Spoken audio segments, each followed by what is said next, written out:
Ассалаумағалейкум құрметті көрермен. Бүгінгі видеода мен сіздерге Қазақстанның толық тарихын айтатын боламын.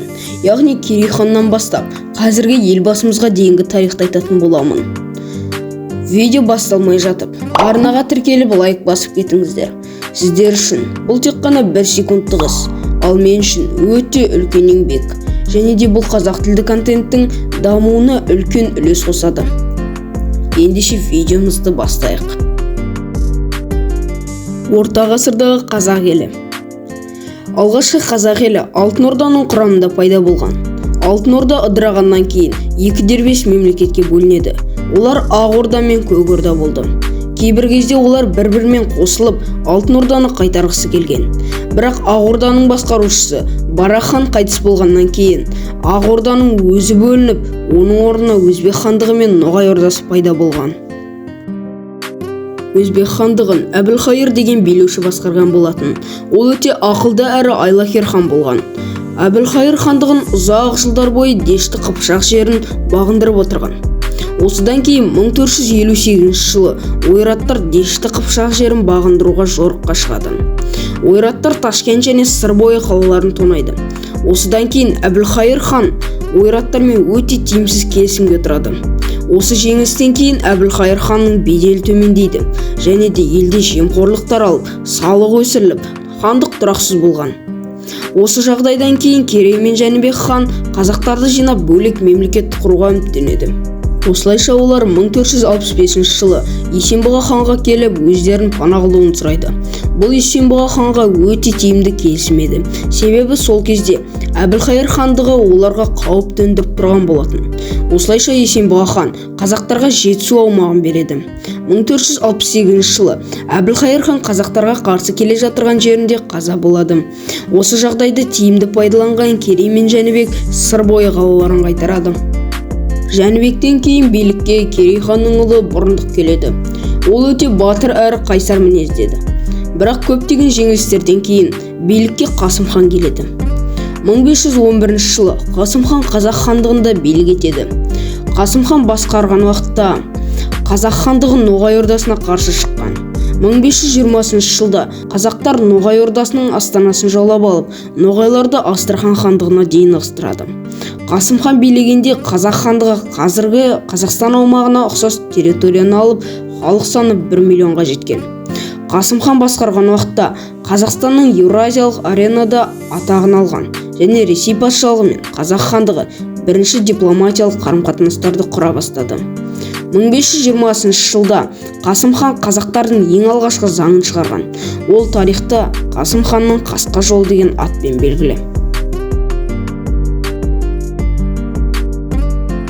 16 ғасырдың екінші жартысында әлсіреген хандықты біріктіруде Қасым ханның баласы Хақназар өз үлесін қосты. Ноғай ордасындағы алауыздықты сәтті пайдаланған ол Жайық өзенінің сол жағасындағы жерді қосып алды. Оның тұсында Жетісу мен Тянь-Шаньды басып алуды көздеген Моғол ханы Әбдірашидке қарсы ұтымды күрес жүргізілді. Хақназар хан өзара тартыста Өзбек ханы Абдолланы қолдау арқылы Сыр бойындағы қалаларды өзіне бағындырды.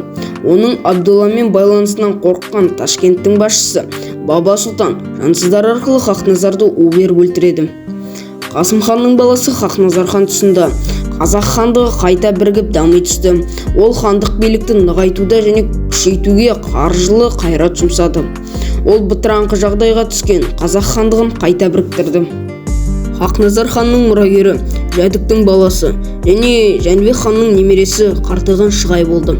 Ол өзінің баласы Тәуекелмен бірге Баба Сұлтанға қарсы күресінде Бұхар ханы Абдоллаға келді. Абдолла Шығайға Ходжент қаласын сыйға тартып, онымен қосылып, Баба Сұлтанға қарсы Ұлытау жорығына шығады. Осы жорықта Шығай қайтыс болады. Қазақ хандығының иелігі енді Тәуекелге көшеді. 1582 жылы Шығай хан қайтыс болғаннан кейін таққа Тәуекел отырады.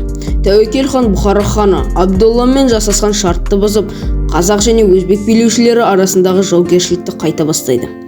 Абдолла ханмен одақтан Тәуекел ханның бас тартуының себебі: біріншіден, Абдолла әуелдегі Түркістаннан 4 қала беру туралы уәдесінен бас тартады.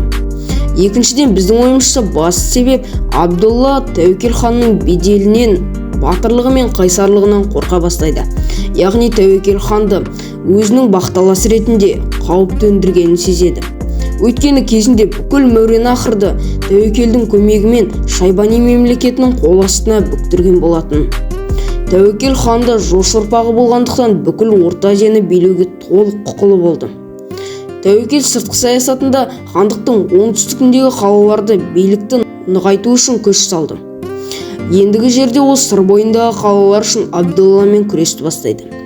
1586 жылы Ташкентті алуға әрекет жасайды. Абдолланың негізгі күштері Мауреннахрдың солтүстігінде шоғырланады. Бұны білген Тәуекел хан Мауреннахрдың оңтүстік аймақтарына шабуыл жасайды. Оның шабуылы Түркістан, Ташкент, Самарқан қалаларына қауіп төндіреді. Бірақ Тәуекел ханның Ташкентті алуға жасаған алғашқы жорығы сәтсіз аяқталады. Тәуекел хан қазақ хандығының сыртқы саясатын нығайту барысында орыс мемлекетімен дипломатиялық қарым-қатынастарды жандандырады. Қазақ ханы сыртқы саясатта өзін қолдайтын одақтастар іздеді. 1597 жылы Бұхар хандығында ішкі алауыздық басталады. Онда ықпалды адамдардың қолдауымен Абдулланың ұлы Абдылмомын әкесіне қарсы шықты. Осы қырқысты пайдаланып Тәуекел Ташкент қаласының түбінде Абдулла ханның әскерін талқандайды. 1598 жылы наурызда Абдулла хан қайтыс болып, Абдылмомын хан болады. Осы орайды пайдаланған Тәуекел хан 100 мың әскермен Мауреннахрға басып кіріп, Ақси, Әнеджан, Ташкент, Самарқан қалаларын басып алады.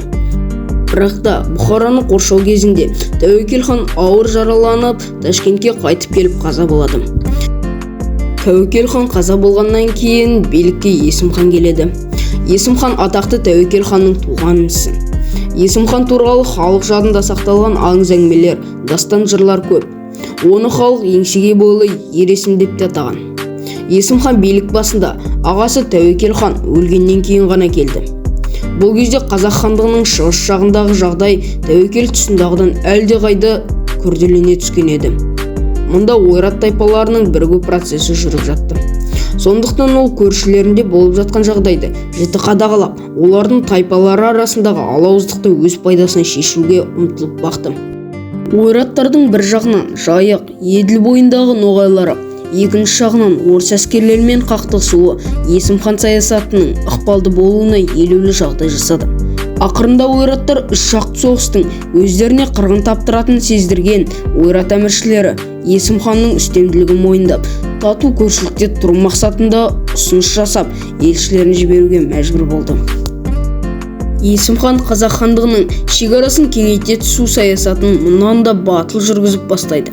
Себебі бұл кезде қайтыс болған Бәки Махмұд ханның орнына оның інісі Уәли Махмұд пен Иманқұлы таласып жатырған еді. Осы қақтығысты өз пайдасына асыруда Есім хан үлкен ептілік танытады. Ол әуелі Уәли Мұхаммедке көмектесемін деп, кейін Иманқұлы жағына өтеді. Соның нәтижесінде онымен бірігіп, Уәли Мұхаммедті өлтірісіп, Иманқұлымен одақ жасасады да, сол жылы Иманқұлыға қарсы шығып, Самарқандқа әскерін жөнелтеді. Бұл кезде Иманқұлының Есіммен соғысарлық шамасы жоқ еді. Сондықтан онымен шартқа отырып, Ташкент пен оның төңірегіндегі қалаларды түгелдей қазақтардың иелігі екенін ресми түрде мойындайды.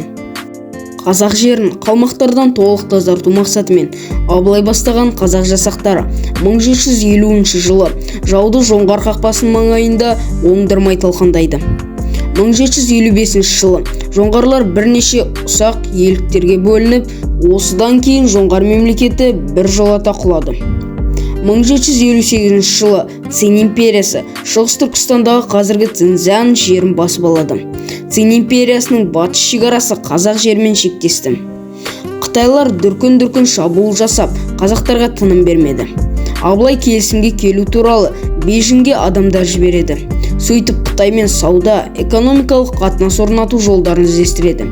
Ол тіпті Ресеймен де қатынас орнатқан болатын. 1771 жылы Әбілмәмбет хан өлгеннен кейін Түркістанда Абылайды орта жүздің хан етіп сайлайды. Бір жылдан кейін 1772 жылы вице-канцлер Воронцовтың жарлығымен Абылайға арналып Есіл өзеніне таяу жерде Жаңғызтөбе ағаш үйі салынды.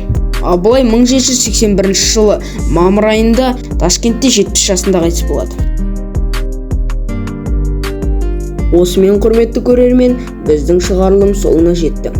Видео ұнаған болса, арнаға тіркеліп лайк басып кетіңіз. Бұл қазақ тілді контенттің жоғары дамуына үлкен септігін тигізеді. Айтпақшы, бұл тек қана бірінші бөлімі. Екінші бөлімі жақын арада шығады. Оған шейін сабырмен күтіңіздер.